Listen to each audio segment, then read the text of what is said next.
Today, on the Bridge Podcast, we are excited to welcome Kolb Middle School Principal, Dr. Tina Lingenfelter, along with Science Teacher and Educator of the Year honoree, Miss Sarah Hernandez, and 8th grade honor student, Anthony Blackwood. We'll be discussing the power of education, the impact of great educators, and how Kolb Middle School continues to build a strong academic community. Let's get started.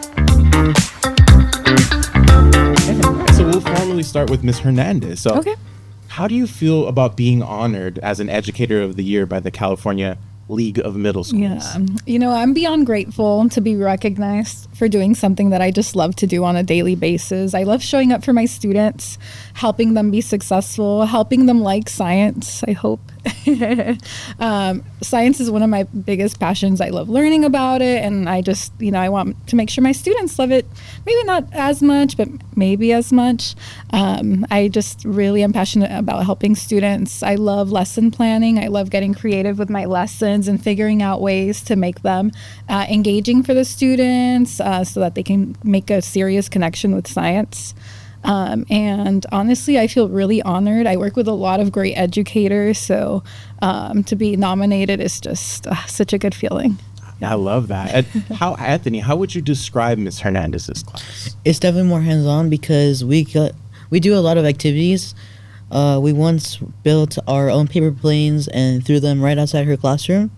Not to brag, but mine went the farthest. There you go. We also got to observe many fossils throughout her class when we were learning about fossils. And we got to see through a microscope different slides of prehistoric creatures while they were, I think they show while they were alive and after they were fossilized, right? It's very interesting. That's very, very interesting. And we see how much you love the class and how interactive and all the wonderful activities that you do, but I want to get the perspective from Principal Lingenfelter, and I understand you nominated her for that award. What made you nominate her aside from, the wonderful experiments that are being done in her classroom environment? Right. So the California League of Middle School Educators, they are part of the Schools to Watch and the National Schools to Watch. As you know, that Kolb is been recognized as both of those. So they sent me a nomination form, and as soon as I got it, I knew exactly who I was going to nominate. It was going to be Miss Hernandez. Because whenever I go in her classroom, the kids are totally engaged. Her lessons are engaging. Sometimes I even hate leaving it because I want to see her labs and see what they do. But it was easy. It was an easy choice. She's there for the students. You could tell her passion's there for her subject matter, and it just comes out into her lessons. Actually, what sparks that, Ms. Hernandez? So you talked about your love for just that core, interaction, teaching, those experiments. What sparked that? Well, honestly, it takes me back to high school and being in my science classes. Those were my favorite because it was very hands-on, and it helped me learn. Honestly, being hands-on and seeing things, happen before your eyes was a great way to learn, things. So, you would read things in the textbook.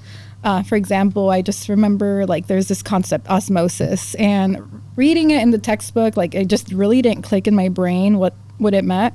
But once I was able to do the lab and see what it was like hands-on, I'm like, oh, that's what that means. So just being able to do things with your hands through a lab, it really helped me learn material better. And so when I went on to college and I had to decide my major, I'm like, you know what? I really liked science. It was really hands-on. That helped me learn the material a lot better. So I ended up pursuing a degree in science, psychobiology from UCLA. Go Bruins. And then, I was deciding what I wanted to do. I subbed for a little bit. Ultimately, I decided I really liked, helping students, being there for the students. So I decided to teach science, and here I am today. I love to incorporate labs just because I know how important they are for students learning. And I just like to make the labs help keep it engaging. So, yeah. I love it. Anthony, what are some of your favorite labs or science experiments? And I understand that you have a science and engineering fair project on rust. Yes. Was it? Can you talk a little bit about that? Has that been your favorite? And if not, what is your favorite lab? Or, well, it's not. We didn't do it in real life, but she introduced us to all these websites where we got to test gravity and forces. where we got this character who was on a skateboard and we put him on a hill, and we had to figure out how to put him with enough energy to go in a loop-de-loop. And that challenged us to have different creative designs. I saw a person who had a whole complex track. I created like a simple track, like a simple loop-de-loop, but it definitely entertained us while also making us learn. That's the best way to learn, right? The being entertained, and you're incorporating that engineering element, because science is more than just science and chemicals. It's the engineering aspect as well. And to add one thing, back in elementary school, I would always hear kids either saying, "Oh, I hope that this teacher has a sub at least today." I have never once heard that in her classroom, from none of my students in my classroom. That's so sweet. Thank you. That's tremendous. Mrs. Lingenfelter, how does that make you, when you hear that, how does that make you feel running this school with such wonderful comments like that from students? I mean, I love to hear that, right? That means the kids are engaged. And like I said, every time I walk in her classroom, they're engaged in something. I don't see any students off task, any students that are, put their head down, disengaged. They're all engaged in whatever they're learning. Even when it's not lab, and even when it's their science notebook, you could see the amount of work that they put into their notebooks. So it makes me, so happy, because, Miss Hernandez she's just so that engaging that students they just want to learn in her class. Yeah, that's wonderful. Ms. Hernandez, I understand you're also taking the lead on the school's esports program. Yes. Can you tell us a little bit about your approach to that? Yeah, so esports is a brand new program on our campus. It's our second year with it as an elective. I've taught both years, and it's such a great class. I love it so much. So esports is basically competitive gaming through video games, which is a part of the class, but we do so much more than that.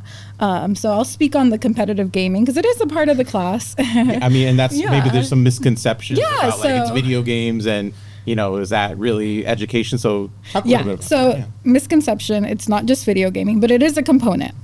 So with the video gaming comes collaboration. They need to learn how to work as a team. They need to learn how to control their emotions when things aren't going the way that they want. And so that's a struggle at the beginning, but we do lessons where we kind of watch each other game, and then they give each other feedback like, "Oh, you said that comment, like you shouldn't have said that." And so they really work on their collaboration skills, their sportsmanship. But we don't just game. There's so many other things that we do.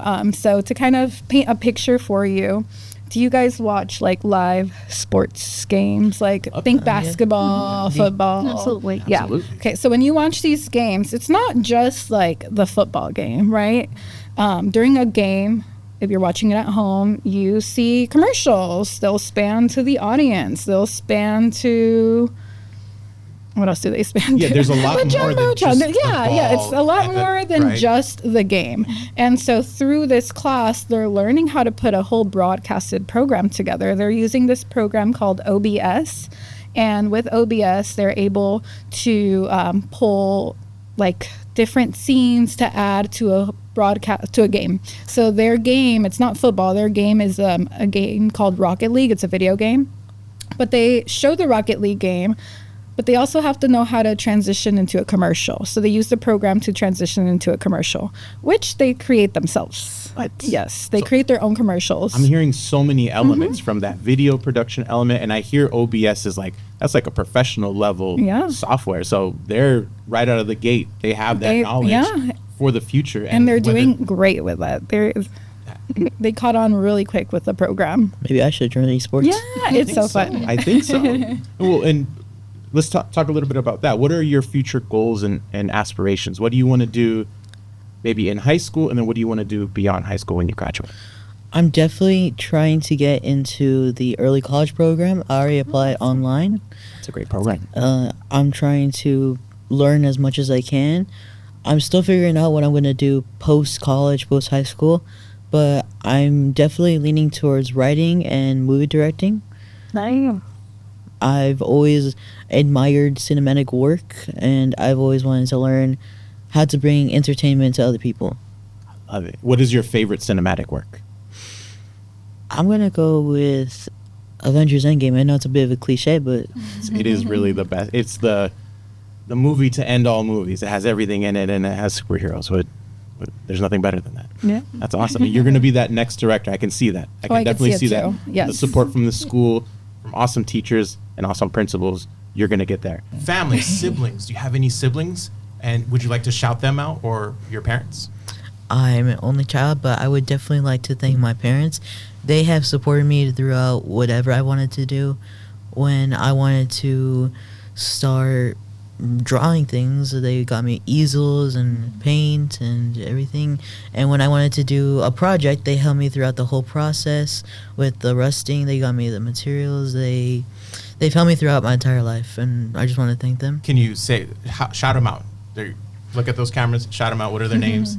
I want to thank my mother, Maria, and my dad, Daniel, and my wonderful grandparents, Carlos and Carmen. I love it. Hey, and as an only child myself, you're gonna go far. Yeah. Thank you for that. Thank you so much again for joining us on the Bridge Podcast. Before we end, I would like everyone to describe themselves in one word, and we'll start with Principal Lingenfelter. Oh, on the spot here. I hope I'm supportive of my staff and supportive of my students.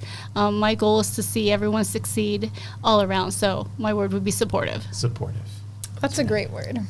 You can't choose. That's also my word. I'm just kidding. My word would be, it's really hard because there's, I would say creative, because through my creativity, I'm able to support my students. I have fun myself, and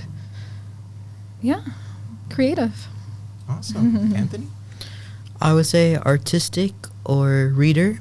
I love reading. It's been a great hobby of mine. I love it. And I'm going to actually answer that question too. My word would be honored, because I'm honored to have you here.